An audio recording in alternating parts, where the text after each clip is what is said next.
짧은 여행에 필요한 것들. 여행을 떠날 때 열정에 넘치는 당신은 모든 걸 2개, 3개씩 가져갈 것이다.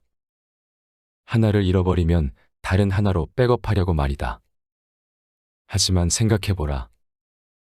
여행을 가서 가장 잘 잃어버리는 것이 치약인가, 숟가락인가, 노트북인가.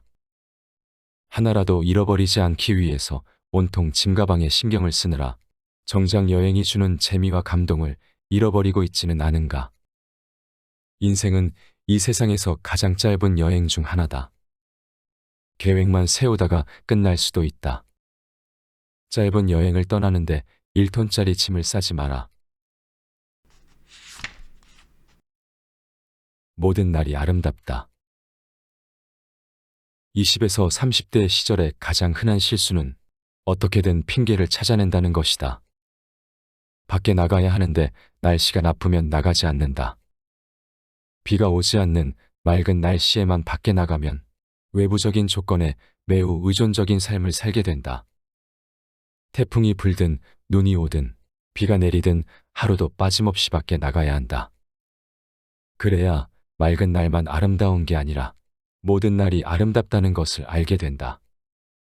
아름다움에는 여러 가지 표정이 있다는 것을 발견하게 된다. 삶에는 맑은 날이 별로 없다.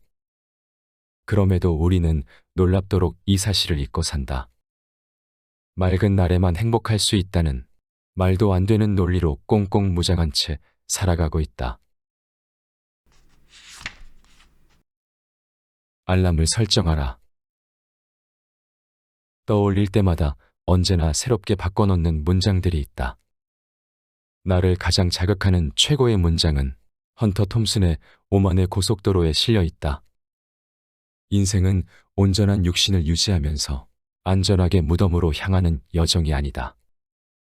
연료를 소진할 때까지 질주하다가 부연 연기를 내뿜으며 아슬아슬하게 멈춰선 후 이렇게 소리치는 것이어야 한다. 와, 정말 끝내주는 여행이었어. 나는 매년 헌터 톰슨의 생일에 알람을 설정해 놓는다. 알람이 울리면 위의 문장들을 큰 소리로 읽고 가슴을 활짝 편 채 눈을 감고 음미한다. 그러면 경이로운 에너지가 나를 점점 채운다. 멋지게 한 방 얻어맞은 채 전율하며 비틀거린다. 이런 의식을 당신에게도 강력히 권유한다. 읽을 때마다 당신의 삶을 움직이게 하는 문장들이나 명언이 있다면 특별한 날에 반복 알람을 설정해놓고 주기적으로 당신 삶에 초대하라. 당신의 삶, 그리고 당신이 삶을 대하는 태도가 많이 달라질 것이다. 위대함은 동사다. 매일 아침 나는 내가 가진 잠재력 근처에도 가지 않았다는 믿음으로 일어난다. 따지고 보면 이건 믿음이 아니라 팩트에 가깝다. 내 안에 잠재된 가능성을 완벽하게 폭발시킨 적이 별로 없으니까. 하지만 나는 위대함은 완성태가 아니라 영원히 진행 중인 동사라는 굳건한 각성을 통해 잠에서 깨고 하루를 계획한다. 그래야만 엄청난 파도가 기다리고 있는 하루를 내가 가진 잠재력 근처에라도 가보고자 최대한 노력하며 보낼 수 있기 때문이다.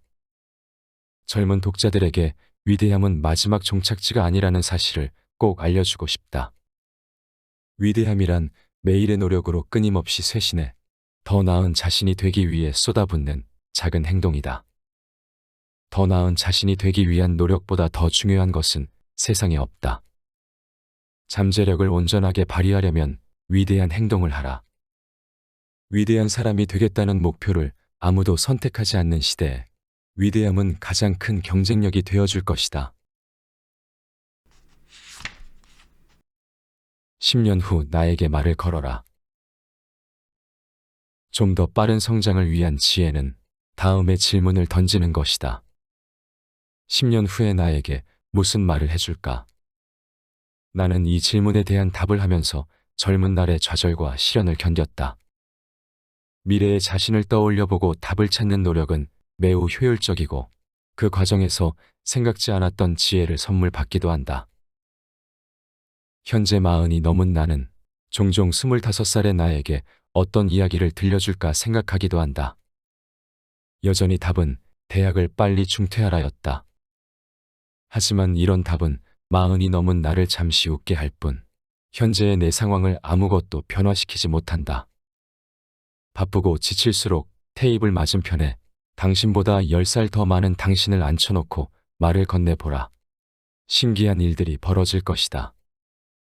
싱크대 상판을 만드는 노동자였던 내가 유튜버가 되고 10억 달러에 매각한 회사를 만든 기업가로 성장한 비결이 여기에 있다. 당신이 누구인지 기억하라. 내가 집을 떠날 때마다 아버지는 말씀하셨다. 내가 누구인지 늘 기억하라. 나이가 들고 보니 이 말이 매우 심오한 뜻을 담고 있다는 걸 깨달았다. 20대에는 이런 말을 들을 때마다 아버지, 그게 무슨 말씀이세요? 자기가 누군지 잊어버리는 사람이 어디 있어요? 라는 반응을 보였었지만 지금은 아버지가 정말 현명하셨구나 싶다. 아버지와 비슷한 말씀을 하신 어른이 계신다. 틱나탄 스님이다. 현자이신 그는 이렇게 말씀하셨다. 이른 아침에 나를 기억하라. 젊은 날의 화두로 삼으면 훗날 깊은 지혜를 얻게 될 것이다. 산책부터 하고 보라. 나의 오랜 습관 중에 가장 좋은 건 산책과 명상이다. 산책의 목적은 따로 없다. 그냥 재밌어서 걷는다. 아내와 아이들도 산책을 좋아해서 때로는 영원토록 계속 걸을 수 있을 듯한 기분이 들기도 한다. 젊었을 때도 산책을 했지만 그땐 산책이 이렇게 기분 좋은 일일 줄은 정말 몰랐다. 산책과 명상의 좋은 점은 연습만 하면 된다는 것이다. 뛰어난 결과 같은 건 필요 없다. 그냥 숨을 쉬듯 자연스럽게 하면 된다. 내가 아는 현명하고 안정적인 이들은 모두 산책과 명상을 한다. 날마다 그냥 시작하라. 한 걸음만 걸어도 산책이고 한 호흡만 쉬어도 명상이다.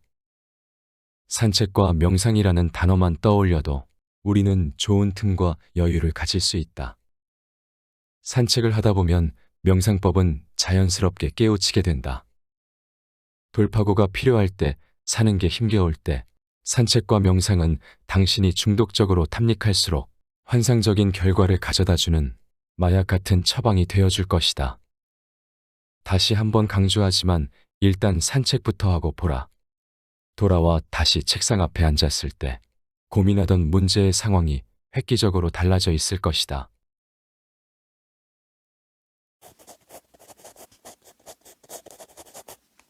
팀 페리스의 저서 40이 되기 전에라는 책에서 발췌한 7가지 글이다. 우리는 스스로의 문장을 수집하여야 한다. 읽을 때마다 우리의 삶을 움직이게 하는 문장들 말이다. 그것들은 언제고 우리가 흔들릴 때 우리 스스로를 다잡아 줄 것이다. 다만 휘황찬란하고 복잡한 문장이 필요한 것이 아니다. 삶이 그렇듯 문장도 단순할수록 우리를 더 잘 움직이는 법이다. 우리에게 필요한 것은 단순하고 간결한 몇 개의 문장이다. 이후에는 직접 자신만의 문장을 만들어야 한다. 다른 훌륭한 사람들이 이미 만들어 놓은 문장들도 결국엔 그 사람의 생애와 가치관을 나타내는 말이다. 그렇기에 그것들은 우리의 것이 아니다.